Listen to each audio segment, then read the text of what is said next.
Hello students, let's discuss the hardware description of 8086 processor. So you can see here 8086 is a 40 pin IC and these are the pin specifications of the 40 pins. 8086 can be operated in two modes, minimum mode and maximum mode. First let us discuss the minimum mode operation. So when in a system only 8086 is the processor present, only one processor is present, that is 8086 is the only processor present in the system, then this processor must be operated in minimum mode. So if it is a big application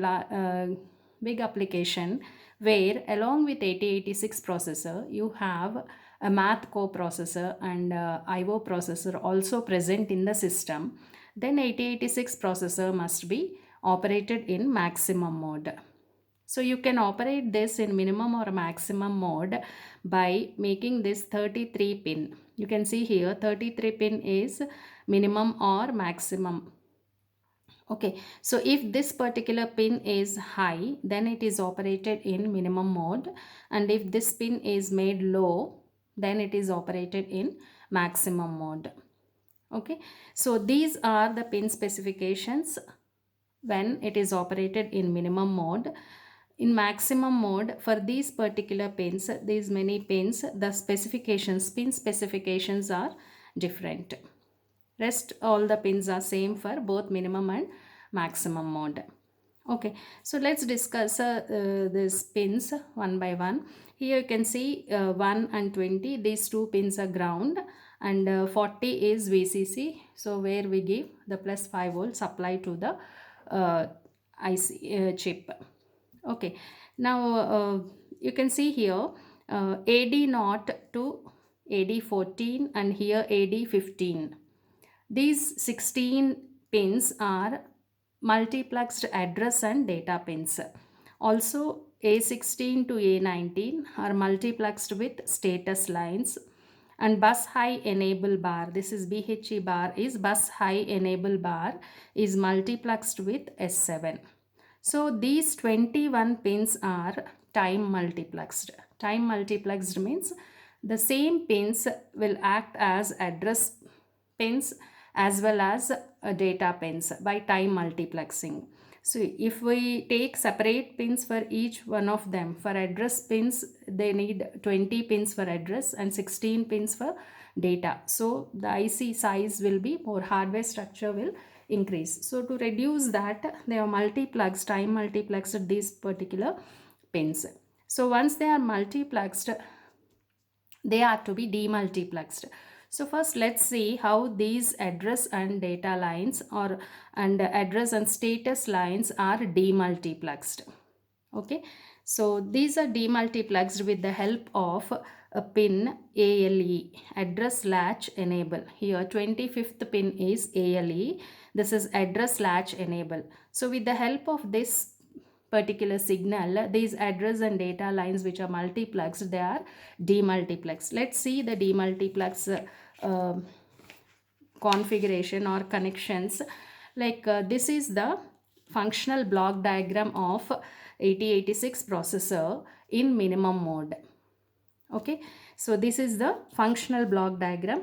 Here you can see that AD0 to AD15 and A16 to A19 and BHE bar. So these multiplexed lines are given as input, are connected to latch. Okay, so what is this latch? Let's see the latch internal diagram. It is a IC 74LS373 is one of the latches.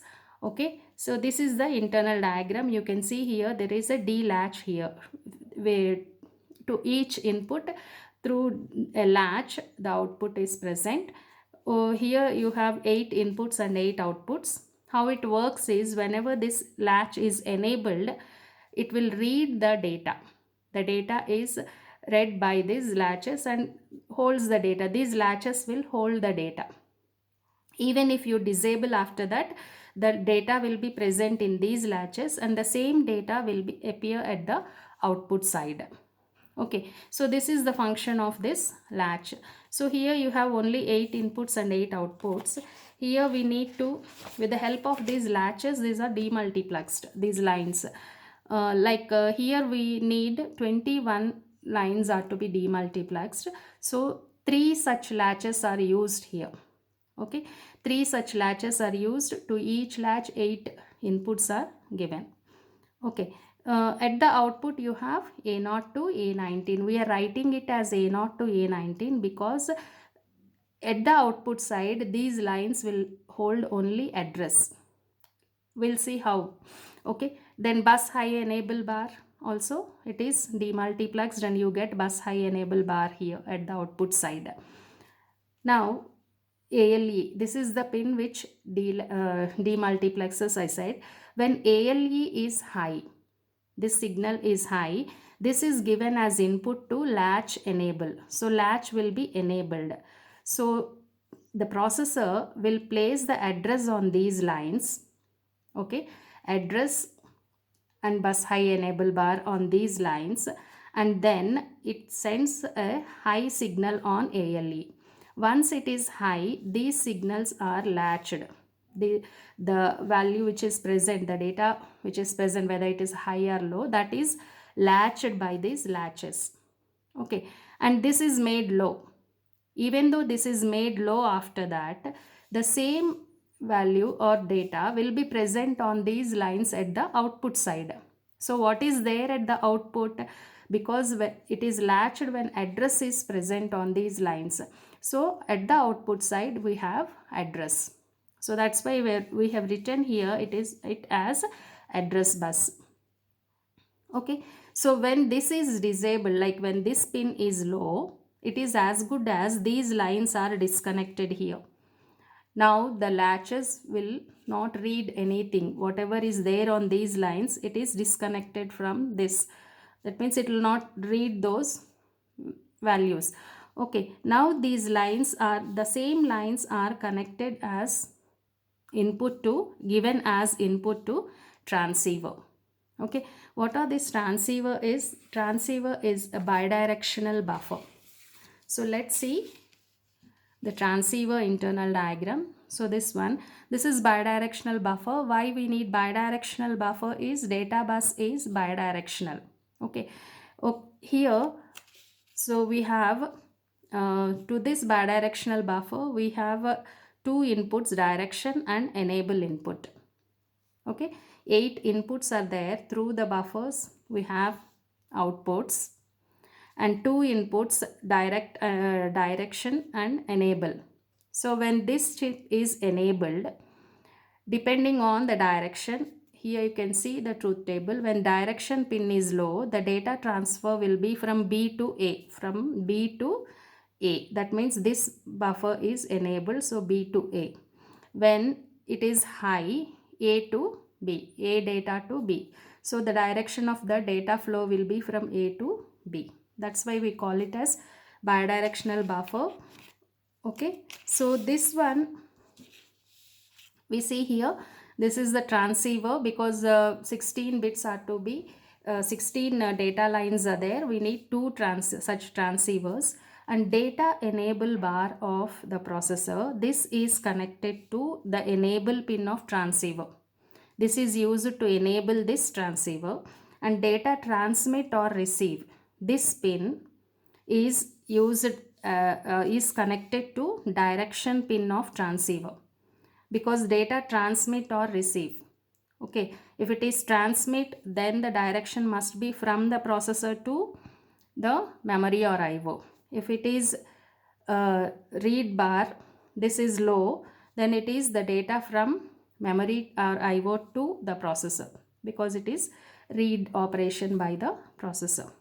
Okay, so this, the rest we have pins memory or IO bar. Okay, when it is a memory operation, this pin will be high. If it is a IO operation, this pin will be low. These are the signals generated by the processor when it executes an instruction. Depending on the instruction, these signals are generated. Okay, If it is a read operation, whether it is memory or IO read operation, this will be low, this will be high. If it is a write operation, this is generated as low and this is generated as high. Okay, so these are given to tri-state buffers. This is to amplify the signal. Okay, these signals are decoded.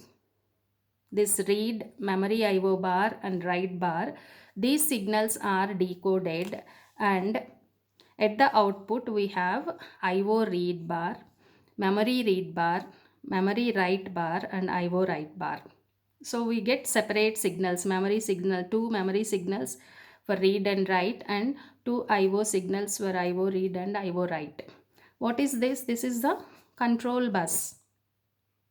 Okay, so here we have, from the latches we got the address, separated address bus, and from the transceivers we got the data bus, and here it is the control bus. So these three are the system bus, where these are connected to, address bus is connected to, these pins are further connected to the address pins of memory or IO device. These pins are connected to the data pins of memory or IO devices, and the control bus, these signals are connected to enable those devices, memory or IO devices, for read or write operation. Okay, so this is the system bus. Understood? So how the ALE is used to demultiplex the address and data bus. Actually, let us suppose if it is a memory read operation. Okay, that means processor needs to read data from memory. So first what it will do, it will place the address on address bus, and then it generates address latch enable as high, so that the latches are enabled and this address is latched by them. The same thing will be present at the output as the address, which is connected to the address pins of the devices. Okay, now this is made low. Only for one clock pulse this ALE is made high, so that address is latched. Okay, when this is low, this is disabled, the latches now these lines can be used for data purpose.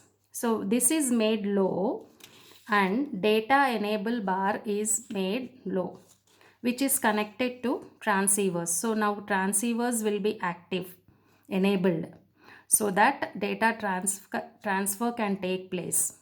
Okay, so if it is a memory read operation, in case of memory read operation, this is made low and this is also low because it is read operation. So the transceiver is enabled for the data from output to input. That means from the devices to the processor.